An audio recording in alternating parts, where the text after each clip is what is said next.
Today is our 6th day on the Tour de Fleece. We are on our second challenge at Camaj Fiber Arts Tour de Fleece team for 2023.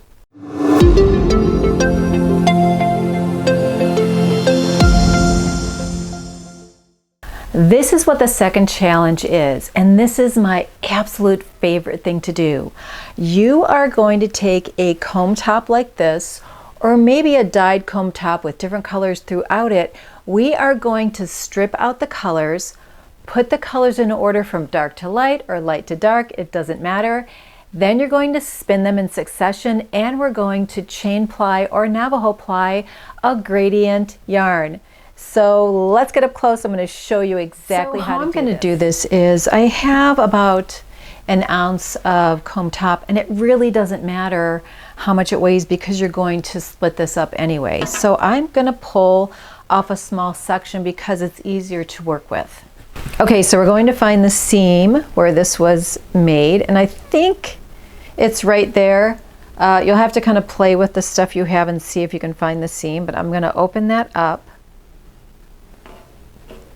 But see how the colors sit side by side? This is a little bit blended. This is blended a bit, but we're still going to strip out those colors. So I'm looking at the teal and the yellow. What's on the back? Let's strip out the teal and the yellow. And then we have that one. And let's strip out this color. And then let's get the dark. Let's get the really dark. And that's going to go over here. And this one I think can go here, even though there's a little bit of red in that. There's some red in this one too. And let's do a little bit more dark. Now this isn't an actual science. There's no science to this. It's really just pulling out the colors that you think would look pretty together. But can you see how it's going from light to dark? And then let's see, this is kind of darker. I think I will put that in. Let me tell you what, let me split that apart. And I'm going to put this here. And I'll put this darker one here. And this one probably right here. Okay, so there is how I'm going to spin this. Do you see the light to the dark? I'm going to do the rest of this with the rest of the comb top I have. And I'm going to just put them in little bundles. So all this color is going to go here. This here, here, here. I'm going to show you when I'm done, and you'll see exactly what I am talking about. So here's what the comb top looks like. Actually, this is cock-a-doodle-doo that we just had custom made. And this is what it looks like when I stripped out the colors, sort of the colors. So we're going from dark to red to the teal. Okay, I'm going to spin this, and then I'll show you this in a little while. All right, I went through my stash because I wanted to find some comb top that wasn't quite as blended as that. I found these two, and you can see the colors are a little bit whiter. So let's go ahead and strip these and take a look. See how many colors are in this one, and look how wide it is. This is going to be super easy to strip out the colors. So I'll just pull out the purple, and then the red, and this color. And it doesn't matter if there's a little bit of purple or another color on this one, because when it's spun, so you can see a little bit of orange, it's going to be really pretty. It's going to give it sort of a heathered look. Okay, let's do the teal and the black together. And then let's do a little bit of the black and the yellow. And the yellow. And then we have this sea foamy green and the shiny. Let me move this out of the way.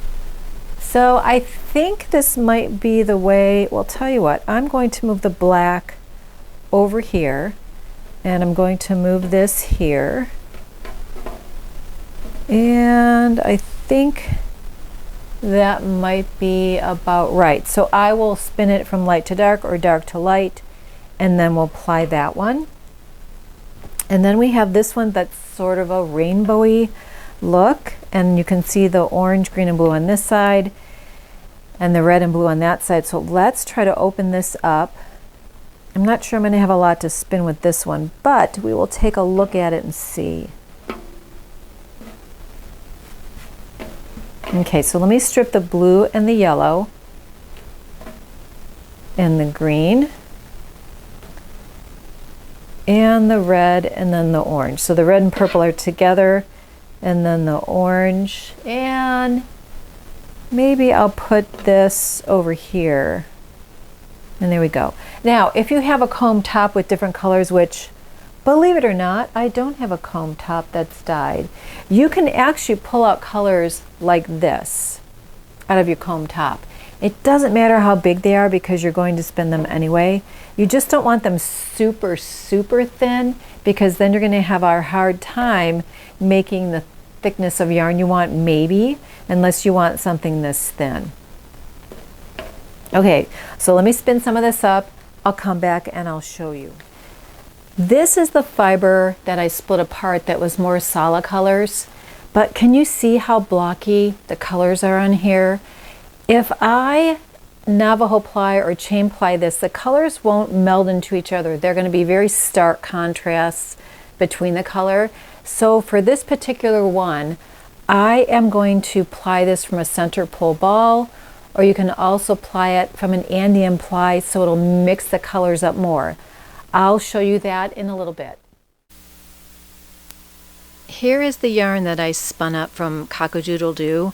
You can see the gradient happening, but it's not going to be super clear of a gradient because some of the strips had two different colors in it, but we're going to see what this turns out like. It's still going to be pretty. I'm going to use my Auto Winder automatic flyer, which I really love, and get this. This is my bulky bobbin for the Kromsky. It fits on that, but so does my smaller bobbin. So I'm going to use this today. These are my guides or my hooks, quote unquote, on the flyer.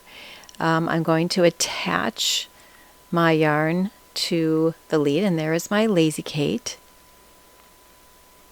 I'm just going to tie a big old knot.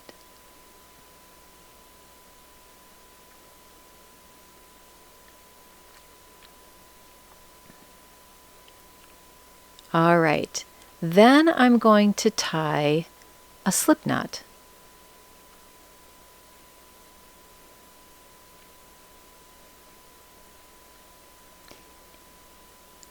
I think I'm going to put the Lazy Kate on the other side of me because that's where I'm most comfortable. Okay, I need to turn this flyer on because the guides will slowly move back and forth, depositing it evenly on my bobbin. So there we go, turn it on. Now I'm going to pull that yarn through that loop. And then I'm going to smooth down those 3 fibers and ply it. Now, when I pull that loop through again, I'm going to stop because if I don't stop, it's going to build up a ton of twist until I get really good at it. So it's going to be kind of a stop and go kind of thing until I get used to it. Now see it pigtailing a little bit? The problem is I need to put a little stop on the bobbin on the Lazy Kate. It's a little rubber thing that sits on top of the bobbin and provides some tension so the yarn doesn't just come off that bobbin and pigtail all over the place. What might also be helpful is let your bobbin rest for a day or two so you sort of let that energy relax and you don't get all these pigtailing things going on. That might also be helpful if you're new at chain plying or if you're old at chain plying and you just are having some issues like me here right now. I'm usually pretty good at it, but of course when I start to film it, that's when I have issues. This is the one I split up.